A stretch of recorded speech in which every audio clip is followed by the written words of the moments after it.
Mwese abadukurikiye katwongere kubaramutsa mu izina ry'umwami mwese abakuru n'abato Uwiteka bahiri.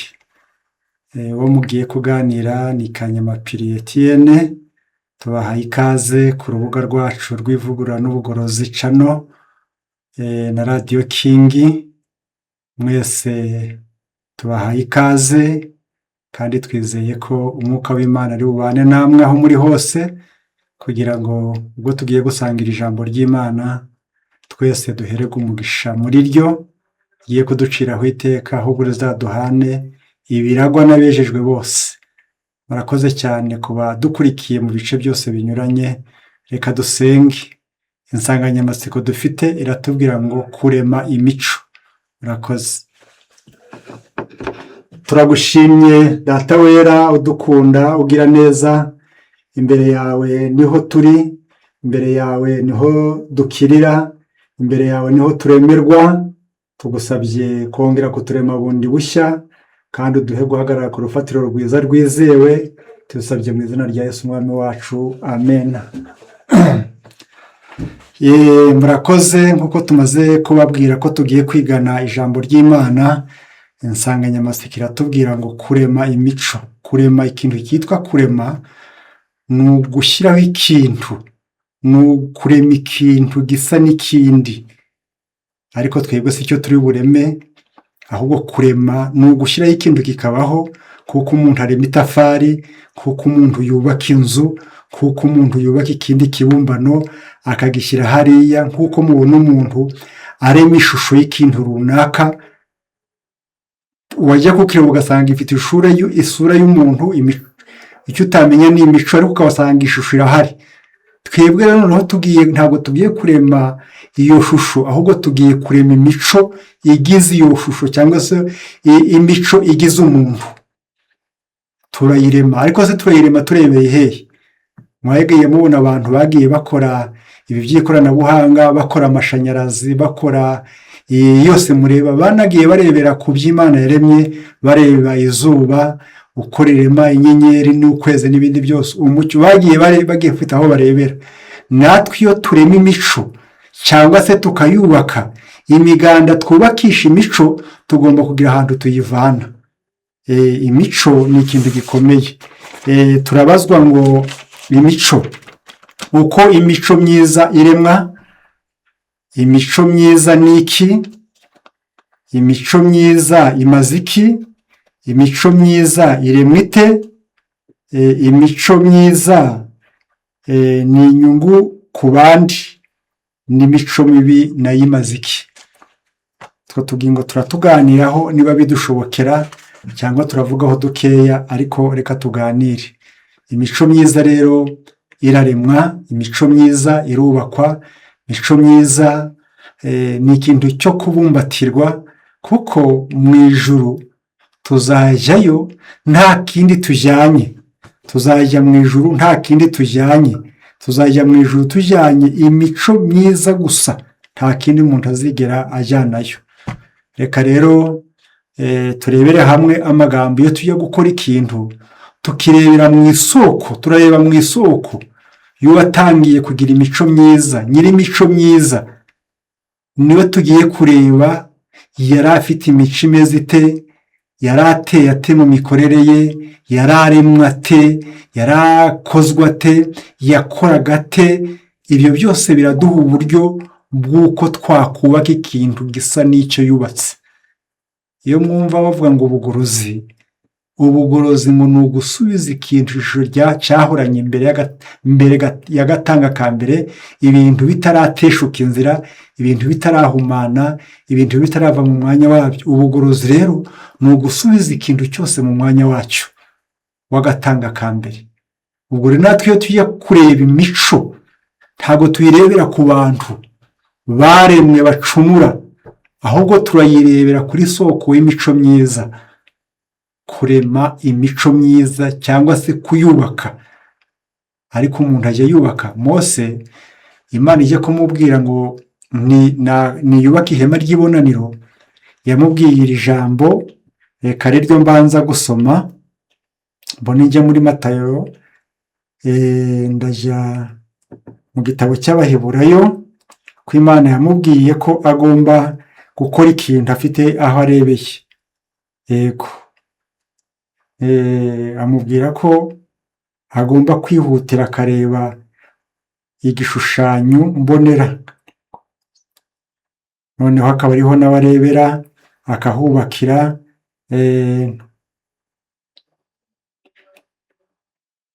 Turebe ayo magambo muri iki gitabo.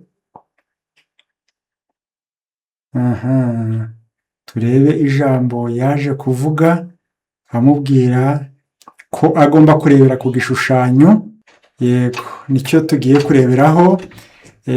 Imana ijya kumubwira ngo niyubake ubuturo bwera, yamubwiye ahantu agomba kureba, agomba kubakira. Noneho akubaka ikintu gisa n'icyo yabonye, arabimubwira ati, abanje yamujyana mu mpinga y'umusozi, amwereka ubuturo bwera, arabimwereka byose. Arangije aramubwira ati, rero nujya gukora ikintu uzahere kuri iki. Amwereka ibyo yabwiwe, ibyo yarebye, ibyo yamweretse, aramubwira ati, ari byo ureberaho. Natwe iyo tujya kubaka imico, tujya turebera ku byo Imana yavuze, ntabwo ari ku byo abantu bavuze, ku byo abantu bakoze, kuko ibyabo birangirika. Ahubwo aramubwira ati, urebera aha ngaha, akaba ariho aza kurebera. Natwe rero turubaka ariko turebeyeho ijambo ry'Imana ryabivuze. Reka njye muri Matayo 20:11, niho turi buze gusoma. Matayo 21, niho mbabwira uwo murongo maze tujyanirane. Yego, Matayo 21:29 haratubwira hati, mwemere kuba abagaragu banjye, munyigireho.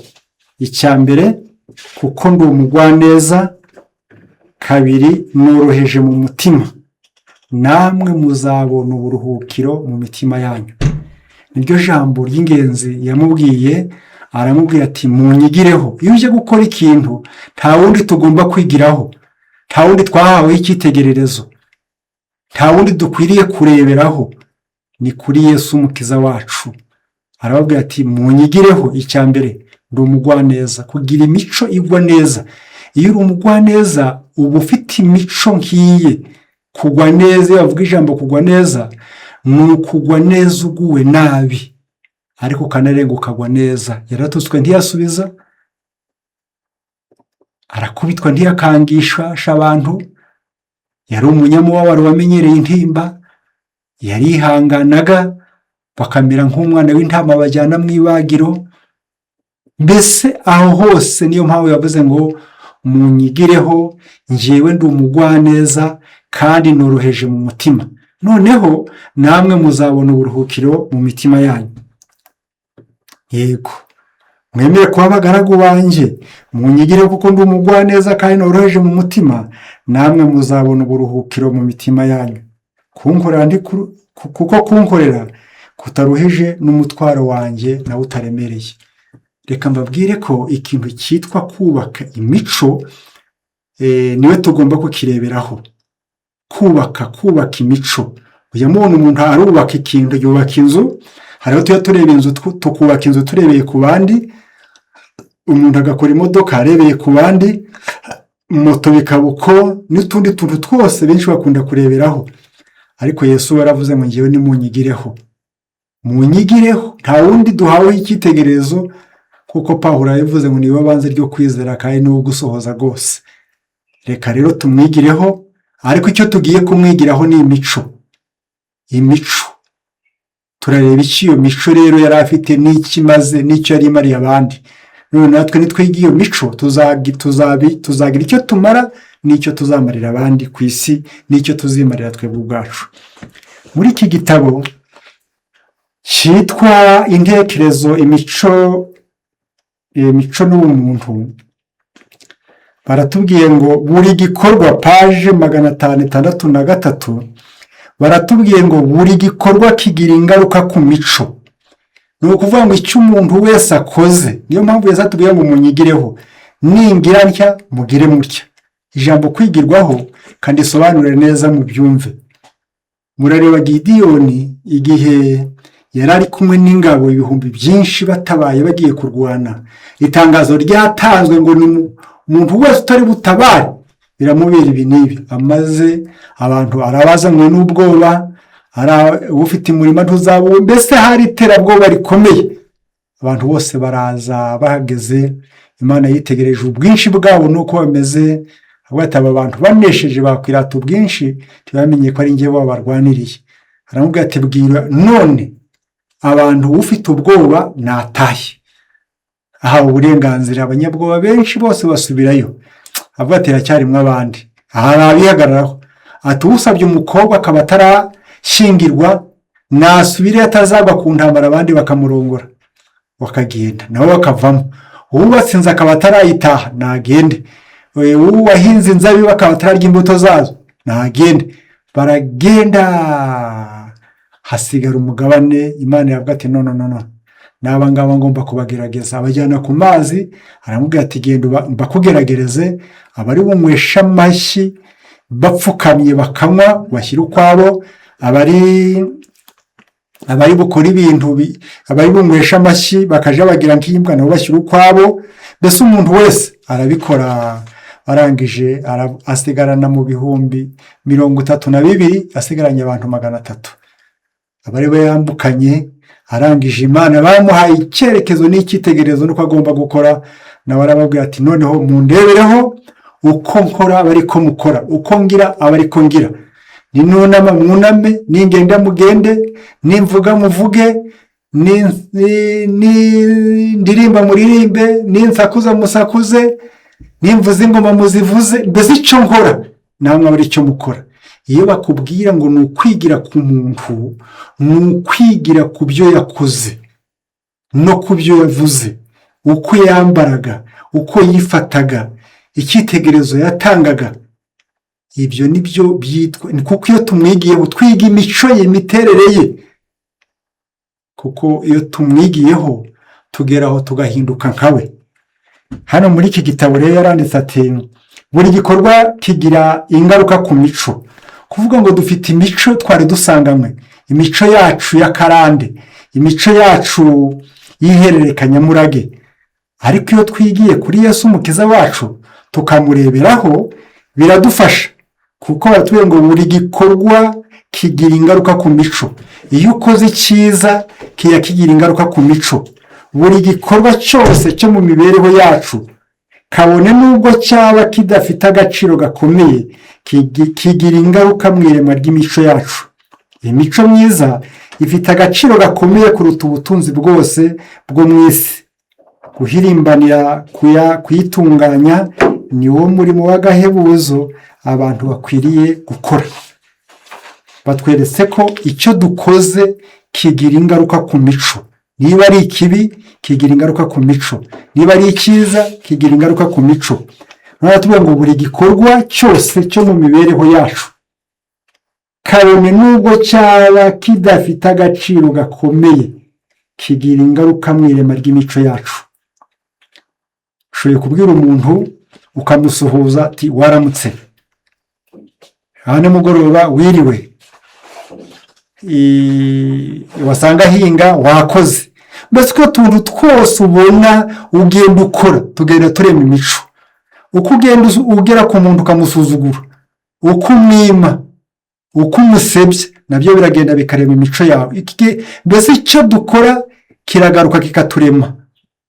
Rero Yesu we icyitegererezo cyacu aduha urugero rukwiriye, aratubwira ati mwebwe munyigireho. Iyi mico myiza ifite agaciro gakomeye kuruta ubutunzi bwose bwo ku isi. Muzi ko ibyo abantu benshi baharanira ku isi ari ubutunzi. Ubutunzi burakundwa ku rwego rwo hejuru. Iyo umuntu abufite yumva anezerewe, iyo umuntu abufite yumva ariho, yaba atabufite akumva ntariho. Ariko ijambo ry'Imana riratubwira ngo nta bifite agaciro nk'imico myiza.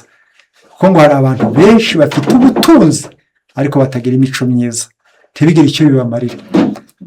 Hepfo rero aratubwira ngo iyi mico myiza ifite agaciro gakomeye kuruta ubutunzi bwose bwo mu isi. guhirimbanira kuyitunganya niwo murimo w'agahebuzo abantu bakwiriye gukora. Gutunganya imico yacu ntabwo ari myiza, ntabwo inejeje, ntabwo ishimishije, ari twebwe ari n'abandi, ntabwo ishimishije abandi, n'Imana ntiyishimishije. Umurimo twasabwe gukora ni ukuyitunganya. Ariko yitunganye se urebera hehe? Ko umuntu atunganya ikintu hari igishushanyo mbonera ari kureberaho, akavuga ati ni umuhanda nguko uko ugomba kuba ukozwe, uteye bitya, ufite ibirometero bingahe, ufite metero zingahe, ifite za rigore zimeze zitya, mbese ifite ibiraro bimeze bitya, mbese kandi kose ukaba ufite igishushanyo mbonera cy'icyo ugiye gukora. N'imico iyo ujya kuyubaka, ntabwo twabwiwe ngo twubake imico tutagira, turebeye ku bandi, ahubwo hari igishushanyo mbonera twahawe cy'imico y'Umukiza tugomba kwigiraho. Yatubwiye ati njyewe ndi umugwaneza kandi noroheje mu mutima, namwe nimunkurikiza muzabona uburuhukiro mu mitima yanyu. Rero umurimo dufite ni uwo gutunganya imico dufite igahinduka nk'iy'Imana. Intekerezo ni akarima, imico ikaba imbuto. Ubushobozi bwose bwa mwene muntu ni abakozi bubaka inyubako y'igihe cya none n'iy'iteka ryose. Ubushobozi bwose bwa mwene muntu, ubushobozi umuntu bwose afite bwa mwene muntu, baratubwira ngo ni abakozi bubaka inyubako y'igihe cya none n'iy'iteka ryose. Umunsi ku wundi inyubako irubakwa nubwo nyirayo yaba atabizi. Ngo ni ukuvuga ngo bya bintu dukora buri munsi, bya bintu tuvuga buri munsi, bya bintu dutangaho icyitegererezo buri munsi, ni inyubako iba izamuka, igenda izamuka ikazaba inzu y'ikitabashwa. Ariko iyo nyubako ngo ikazageragezwa, ikareba ko iyo nyubako niba ikwiriye. Ariko buri munsi ibyo dukora birayizamura. Niyo mpamvu batubwiye ngo umurimo twahawe ni ugutunganya iyo nyubako, tugashaka imiganda yo kuyubakishaho. Aratubwira ngo ubushobozi bwose bwa mwene muntu ni abakozi bubaka inyubako y'igihe cya none n'iy'iteka ryose. Umunsi ku wundi inyubako irubakwa nubwo nyirayo yaba atabizi. Nubwo wowe utabizi, ni inyubako ishobora guhagarara nk'impuruza y'umuburo bitewe n'ubutandame bwayo, cyangwa izahagarara nk'inyubako Imana n'abamarayika bazishimira bitewe gusa n'icyitegererezo mvajuru. Ni ukuvuga ngo hari inyubako wubaka ikaba ari impuruza, ijuru rikayibona nk'impuruza, bati iyi nzira iraguye kandi irahitana benshi. Hari imico dufite nayo imeze nk'impuruza, abayibona bose ati murayitege, tega ibiti, hari igihe mubona inzu igiye kugwa ugasanga abantu baciye ibiti barayiteze, cyangwa insina zifite ibitoke biremereye zaramye neza, ujya ubona kiraremereye kigiye kugwa, ugasanga bashatse injego zo kukijegeka. N'imico yacu nayo ngo hari yitanga impuruza iteye ubwoba, ati iyi nzira ridutse, iyi nzira rimbutse, iyi nzira aguye, muragende gahoro itabagwaho. Ubwo ni ukuvuga ngo ibyo dukora bidukoraho. Batubwiye ngo ni inyubako, baratubwiye ngo ni inyubako ishobora guhagarara nk'impuruza y'imiburo bitewe n'ubutandame bwa nyirayo, cyangwa se izahagarara nk'inyubako Imana n'abamarayika bishimira bitewe gusa n'icyitegererezo mvajuru. Ubwo nayo hari izo nyubako zombi. Hari inyubako iteye impungenge iri gutanga impuruza. Ku bantu bakurikirana iby'ubushakashatsi kuri bino birunga bijya biruka, ku babikurikirana, ngiyo kigiye kuruka gitanga impuruza. Ababibona hari amabara bitanga, cyerekana ko ari umutekano, ko ari amahoro, ko ari nta kibazo. Ubundi cyerekana ko ari ikibazo, ko abantu bagomba kwirinda bakaba maso, abandi bagahunga bitewe n'ibigiye kuba. N'inyubako y'imico yawe ukurikije ko Imana ikubona, ikurikije ko ibona ukora n'uko uvuga n'uko ubayeho, ni uko ubayeho, imiterere yawe y'uko ubayeho, y'uko usanzwe, mu kuganira, mu kugenda, mu gusura, mu gukora, mu kugira ibyo ukora n'ibyo udakora, byose byerekana icyo uri cyo. Imico y'umuntu rero niyo yerekana uwo ari we. Ubwo iyo nyubako zombi zirahari, iyitanga impuruza n'iyo izahagarara ku munsi w'Imana, maze abamarayika n'Imana iyo nzu bakayigenzura. Kuko imivo yaje, wa wundi wubatse ku musenyi, undi akubaka ku rutare. Muzi ko imvura yaguye, imivu igatemba, imiyaga igahuha, wa wundi wari wubatse ku musenyi byabaye ngombwa yuko iyo nzu itembanwa. Niko n'imico nayo imeze nk'iyubatswe ku musenyi nayo izatembanwa, nyirayo akabura icyerekezo kandi akabura aho agana. Naho imico myiza inagereranywa n'inzu yubatswe ku rutare, yubatswe ku rutare. Icyo niko kimeze. Noneho muzi rero ko imvura yaguye, imivu igatemba, imiyaga igahuha, byikubita kuri urwo rutare, kuri iyo nzu ntiyagwa kuko yari ishinzwe ku rutare. Niko n'abantu bose bubaka imico yabo bubakiye kuri Yesu Kristo, ariko bizaba, niko bizagenda. Nabo imico yabo izasuzumwa, irebe niba izihangana mu gihe kizaba kigeze.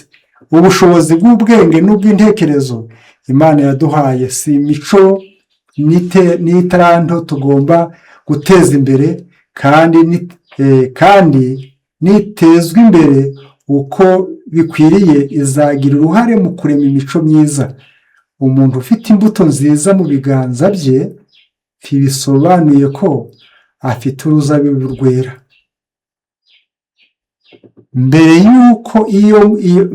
y'uko imbuto ihinduka igiti kigomba kubanza guterwa. Ndasubiramo aya magambo, aravuze ngo umuntu ufite imbuto nziza mu biganza bye ntibisobanuye ko afite uruzabibu rwera. Ntabwo waba ufite impungure mu biganza cyangwa imbuto z'ibirayi cyangwa iki ngo usobanure ngo mfite umurima wera. Ahubwo ya mbuto igomba guterwa ikageragezwa, noneho ikizayiguhesha agaciro ni imbuto kizaba cyeze. Mbere y'uko iyo mbuto ihinduka igiti igomba kubanza guterwa. Intekerezo ni akarima, imico n'imbuto. Imana yaduhaye ubushobozi tugomba gutoza no guteza imbere imyitwarire yacu, niyo igaragaza imico yacu. Imyitwarire yacu ije igenda ikagaragaza uko uri n'uwo uri we, kugira ngo dutoze ubwo bushobozi mu buryo bwiza kandi ngo bubyare imico y'agaciro. Dufite umurimo tugomba gukora tutazashobora gukorerwa n'undi. Umurimo wo kurema imico nta wundi wawugukorera. Umurimo wo kurema imico nta wundi wabigufasha.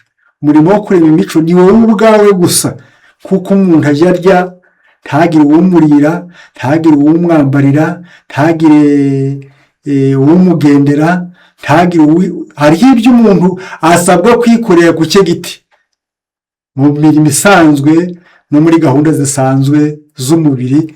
Niko n'imico myiza nayo utagomba kugira undi wayigukorera, kuko nta wayigutiza, kuko utayituza undi, niko nta n'uwayigukorera. Ni wowe ugomba kuyikora, maze ubushobozi Imana yaguhaye buri muri wowe ukabuteza imbere. Baratubwiye bati kugira ngo dutoze ubwo bushobozi mu buryo bwiza kandi ngo bubyare imico y'agaciro, dufite umurimo tugomba gukora tudashobora gukorerwa n'abandi.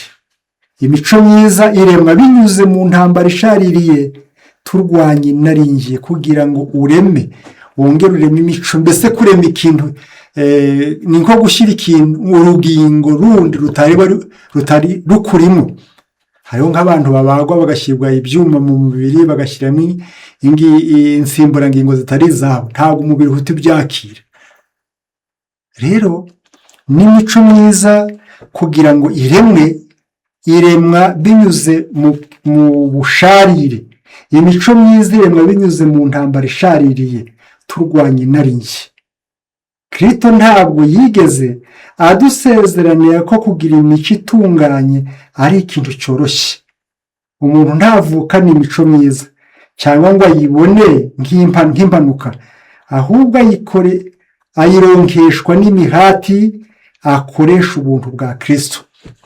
Kuvuga ngo imico myiza ntabwo ari ikintu gupfa kwizana, ntabwo kiza nk'impanuka ngo umuntu yicare ategereze ngo imico myiza iraza.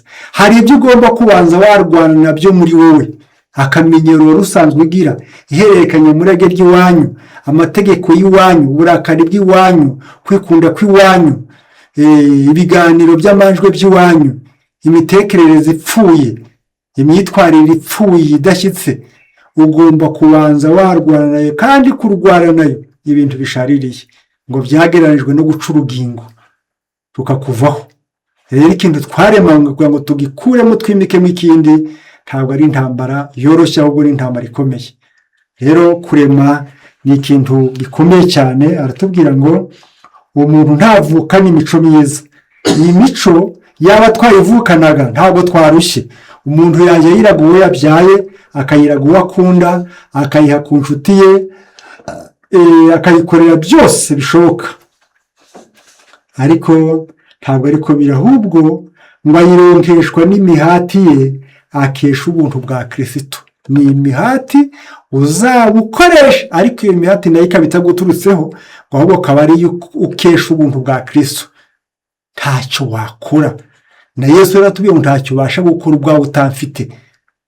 Imihati yawe bwite, ubwenge bwawe bwite, imbaraga zawe bwite ntacyo zibasha kugeraho, ngo ahubwo ni ubuntu bwe tubikesha, tukabona tukagera ku mico myiza ikomeye cyane. Aratubwira ngo akamenyero kacu twakomoye mu ihererekanyamurage, mwumva ibyo tugomba kurwanya. Ariko iremwa habaye intambara ikomeye yo kurwanya inarinjye. Akamenyero kacu twakomoye mu ihererekanyamurage kagomba kugabwaho ibitero ubudatuza.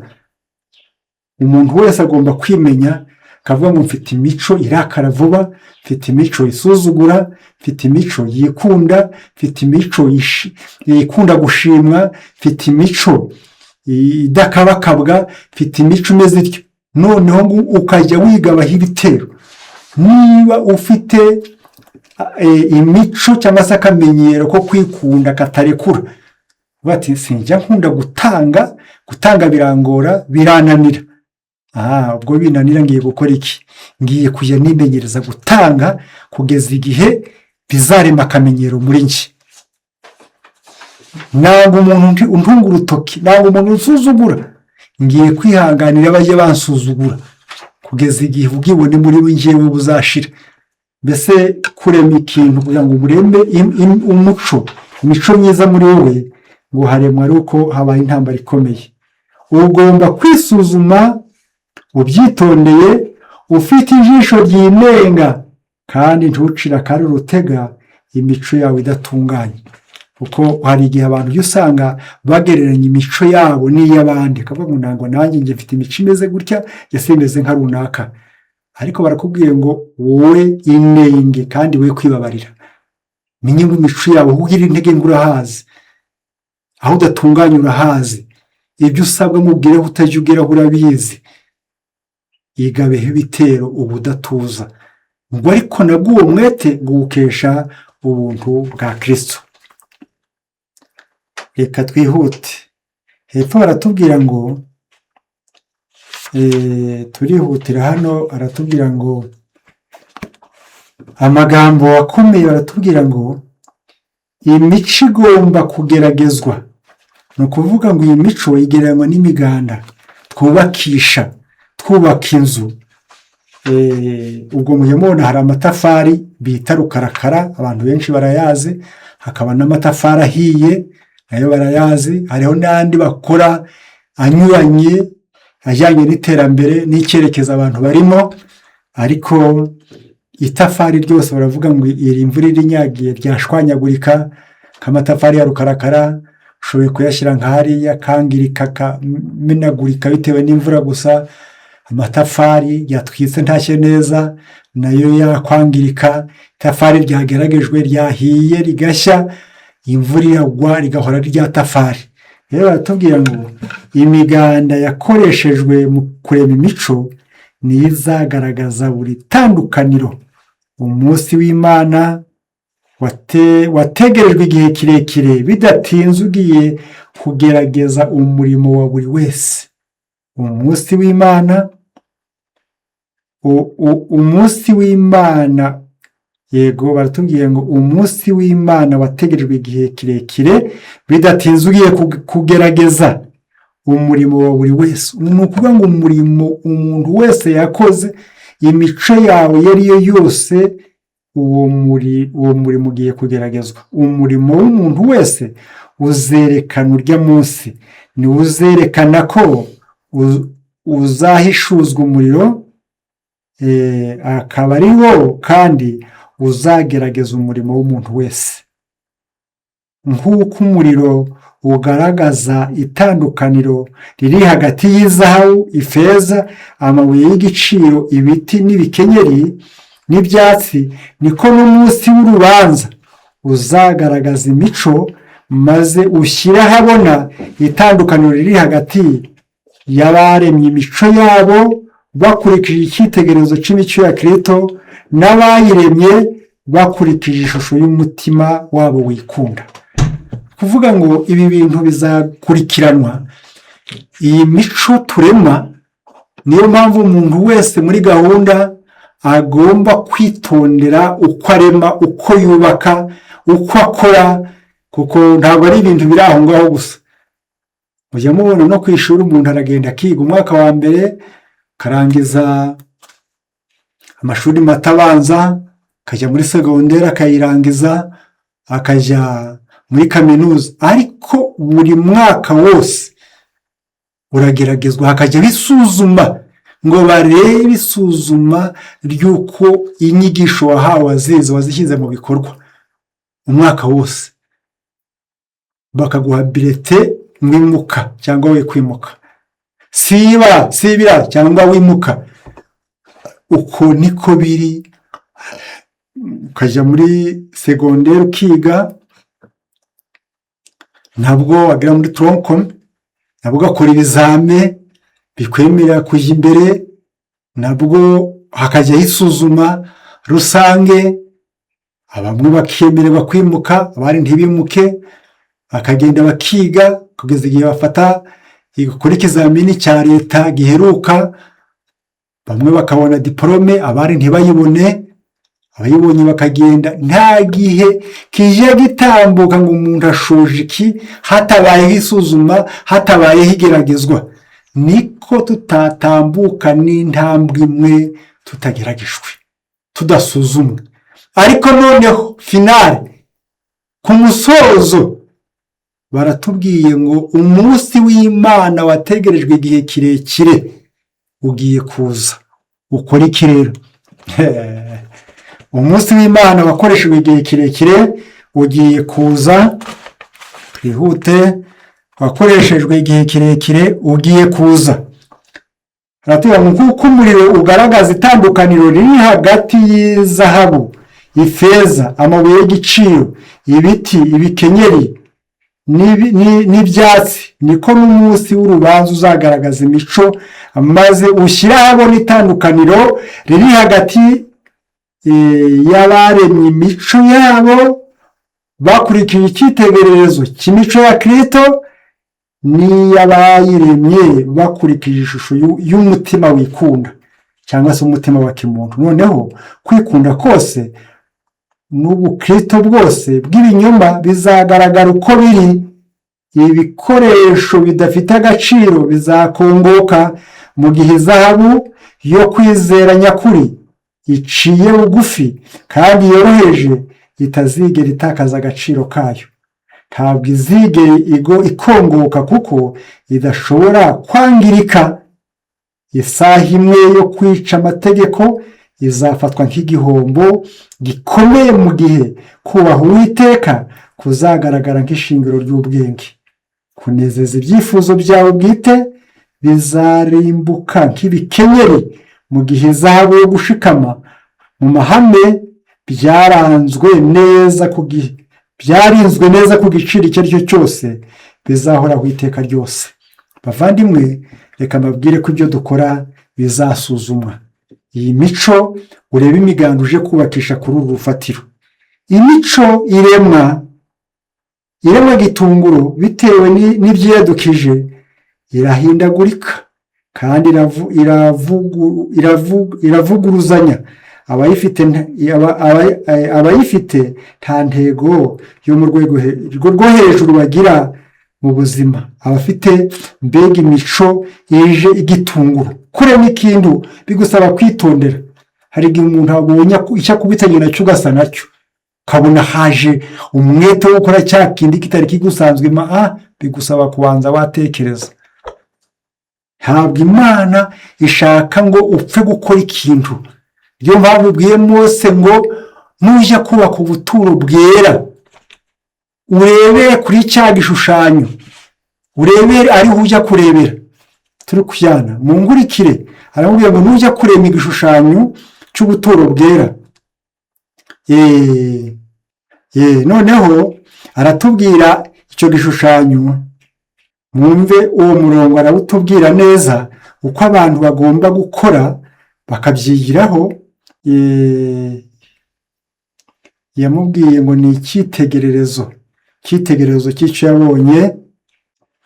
Uwo murongo ni mu Baheburayo simubonye neza, ariko reka tuze gukomeza. Ariko aramubwira najya kubaka ubuturo bwera no mu kuva nimuriri ngo arebe ku cyo yigeze abona. Hepfo rero baratubwira twihuta, baratubwira ngo nta n'umwe wakwanduza imico yacu uretse twebwe ubwacu. Niwubaka imico yawe nta cyayangiriza, nta cyayihindanya. Iyi mico yakwandurwa nawe ubwawe. Aravuga ngo tugomba kwitega ko tuzavugwaho ibinyoma, ariko ntidukwiriye, ariko nidukurikiza inzira itunganye, nitutabyitaho n'abandi ntibazabiha agaciro. Batubwire se ko ngo nta n'umwe wakwanduza imico yacu uretse wowe ubwawe cyangwa twebwe ubwacu. Batweretse ko hari ibyo bazakuvuga, ariko ibyo bazakuvuga nutabyitaho ntubihe agaciro ntacyo bizagutwara. Iyi mico rero igomba kugeragezwa, iyi mico igomba gutunganywa, iyi mico igomba kubakwa kugira ngo izabashe kuba urufatiro abandi bantu baza kwigiraho. Guhamagarwa kwacu gukomeye, paje 99, bavuze amagambo nihuta nyasoma 99. Baranditse bati guhamagarwa kwacu gukomeye 99, baranditse ati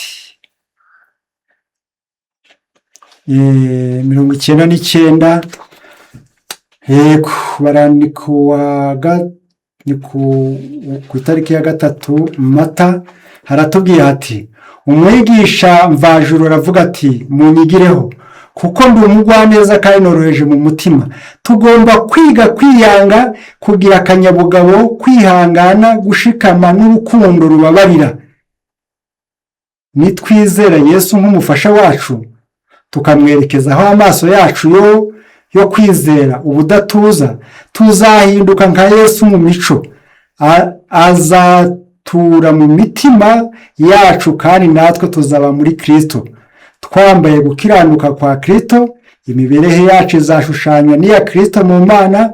Azaba umujyanama wacu nitumusabana kwizera. Azamurikira ubwenge bwacu. Ibyigisho twigishijwe na Kristo bizashyirwa mu bikorwa. Kuvuga ngo ntacyo tubasha gukora tutamufite. Uko duhora duhanze Kristo amaso y'umwuka we, icyitegererezo cyacu, akamenyero gashya kazarema. Iri jambo muryumve. Uko duhora duhanze Kristo amaso y'umwuka we, icyitegererezo cyacu, akamenyero gashya kazaremwa. Akamenyero gafite imbaraga gakomoka mu iherereka, akamenyero gafite imbaraga gakomoka mu ihererekanyamurage nako twatoje kazategekwa kandi kazaneshwa. Kwiyemeza kujugunywa mu mukungugu akamenyero ka kera ko mu mitekerereze kazarwanywa ubudatuza.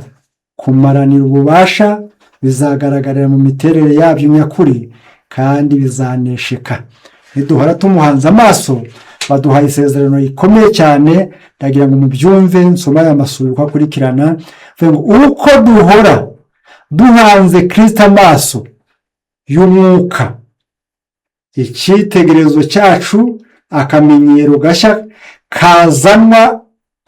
kazanwa, akamenyero gafite imbaraga gakomoka mu ihererekanyamurage nako twatojwe kazategekwa kandi kazaneshwa.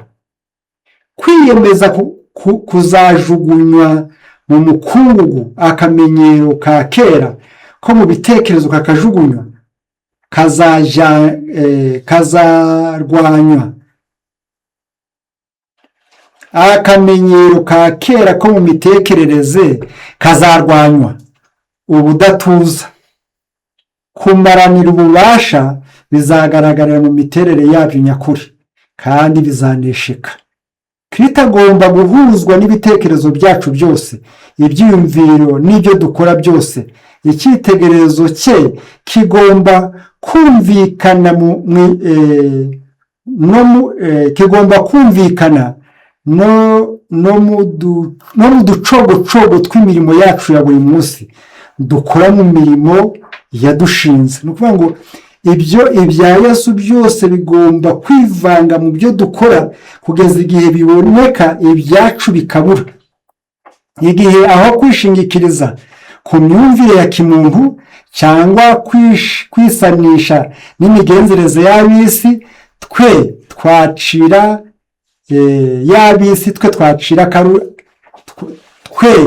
twicara ku birenge bya Yesu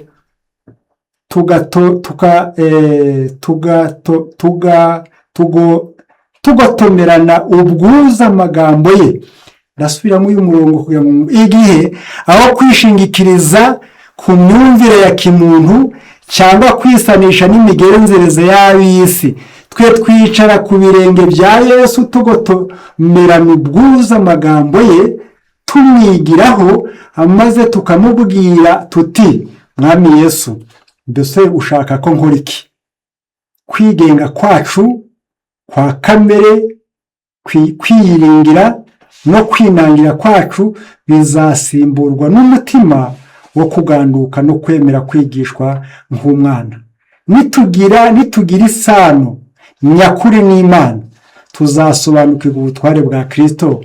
Kuri twe ni uburenganzira butaburanwa bwo kumwumvira tutizigamye. Tuzamenya Yesu neza ku buryo inaringi izacishwa bugufi, urukundo rwacu rwose ruzarangamira Yesu, ibitekerezo byacu bizakururwa n'iby'ijuru, Kristo azakuzwa, nge nce bugufi. Tuzitoza ingeso nziza za Yesu kugira ngo tubashe kugaragariza abandi imico ye. Urumva ko imico ni ikintu gikomeye kandi ni icyo kwitabwaho. 71 twihuta, ndasomamo amagambo nayo. 71 haratubwira aya magambo, haravuga hati, iyo twamaze ko aravuga ngo bari kutwereka uburyo tugomba kuzamuka urwego cyangwa intambwe ku yindi. Batuvuga ngo kwihangana mukongereho kubaha Imana. Baranditse ngo iyo twamaze kongera kwihangana ku kwirinda, tuba tuzamuka urwego rw'iterambere kandi tukongera kwihanganira kubaha Imana. Iri ni ryo terambere rivuka ku kwihangana. Intumwa Pawulo yaravuze ati, ariko si ibyo byonyine, ahubwo twishimira no mu makuba yacu, kuko tuzi yuko amakuba atera kwihangana. Hepfo aratubwiye ngo aha umuntu aba aha umuntu aba acumye imbere mu buntu. Kubaha Imana ari byo kugira umwuka n'imico isa n'iya Yesu Kristo, kutuzamura kukatugeza ku rugero rwayo rw'ubumana, niwo musozi w'iby'Imana dukorera, kandi nibwo inama y'agakiza iba imaze gushyika. Ndasubiramo aha hantu. Aha umuntu aba yicumye. Mbese iyo tuvuye kwihangana, iyo tukongeyeho kwirinda ziriya ngingo zivuga muri Petero zose tukajya tuzizamura intambwe ku ntambwe, vuga ngo aho umuntu aba yicumye imbere mu buntu. Kubaha Imana ari byo kugira umwuka n'imico isa n'iya Yesu Kristo, ngo kuratuzamura kukatugeza ku rugero rwayo rw'ubumana, ari nawe musozo w'iby'Imana dukorera, kandi nibyo inama y'agakiza inama y'agakiza iba imaze gushyika. Kononekara kw'isi gushaka kutunyaga kwiyumvisha ibyitegererezo byose byanduye. Kononekara kw'isi gushaka kutunyaga kwiyumvisha ibyitegererezo byose byanduye bituzengurutse, bikorera kuduheza ku rugero rwo hasi, bigahumisha kwiyumvisha kwacu, bigahindanya ibyifuzo byacu, bigacogoza kandi bikamugaza ubushobozi bwacu bw'iby'umwuka, ndetse bikadutera gutegekwa n'irari rya kamere. Urukumva rero twazamutse kuri ziriya ntera tugira ibyo tuba twarwanije, kuko iby'isi bishaka kudutsindagira no kutugeza ku rugero rukojeje isoni. Uru ni rwo rugero rw'agaciro cyane mu kudutandukanya n'ibi byose. Ijisho rikururwa no kureba Imana iri hejuru y'urwego, maze irarika rikava ku bwiza bwo hejuru yarwo rivuga ngo komeza uzamuke cyane. Umutima urareshywa, maze umuntu agatera intambwe imwe ajya ku yindi, ajya mbere, tukazamuka tukarushaho kujya hejuru. Kuri buri ntambwe turushaho gukururwa. Imigambi ihanitse cyane kandi yera yigarurira umutima. Gukiranirwa umuntu yagize mu gihe cyashize kuribagirana, ntiduhangara kongera kureba hasi y'urwego, tureba ibintu byamaze igihe kirekire biroga amasoko y'umunezero nyakuri, kandi bigakongeza ipfunwe, bigacogoza kandi bigahindanya ubushake, ndetse bigacubya ibishyika byiza byose. Umugambi w'ijambo ry'Imana ni ukuturemamo ibyiringiro, rikatuyobora tuzamuka intambwe ku yindi, tugana mu ijuru, turushaho kugwiza imbaraga, tugera ku mico isa n'iy'Imana kubwo guhabwa ubuntu bwayo. Kuko itafari rifata ishusho y'icyo baribumbyemo, niko n'umutima wakira kandi ukagundira imico mbonera y'Imana, twuzuzwa kandi tukarabagirana imico yayo. Kuko ibicu ubwabyo ari umwijima, ariko iyo birasirwaho n'umucyo bihinduka umweru utagira ikizinga. Rero umuco w'ubuntu bw'Imana nurasira muri twebwe, tuzagera ku bintu bikomeye cyane, tuzatsinda kandi tuzanesha. Reka nsozereze ku magambo aboneka mu gitabo cya Maranatha 223. Ndaza gusoma ayo magambo, ariko reka mbabwire ko imico iremwa ariko habaye intambara ikomeye. 223 haratubwira hati 223 baranditse bagira bati: imico isa n'iy'Imana nibwo butunzi bumwe rukumbi dushobora kwimukana mu ijuru. Abemera muri iki gihe kwigishwa na Kristo bazimukana mu buturo bwo mu ijuru, gutungana kose mvajuru bazaba barigiye hano ku isi, ndetse no mu ijuru tuzakomeza kugira iryo terambere. ni ukuvuga ngo imico nta kindi kintu kibaho impamvu tubwirwa ngo nitwubake imico, ariko imico idasa n'iy'umuntu runaka, idasa n'iy'umuzungu, ntisa n'iy'umuntu muremure n'iy'umuntu mugufi, ahubwo akaba ari imico isa n'iy'Imana. Iyo mico ngo niyo abantu bazimukana. Ibyo wakorera byose hano mu isi ni ibyo kunezeza kamere, ariko ibizatuma twimuka tukagera ku rwego rw'iterambere ni ukugira imico isa n'iy'Imana. Ubushobozi bw'ubwenge n'ubuhanga ntaho bihuriye n'imico, kuko kenshi usanga bifitwe n'abantu badafite imico myiza. Kuvugwa neza ntabwo ari imico. Imico y'ubunyangamugayo n'iterambere y'umutima yigaragariza mu myitwarire.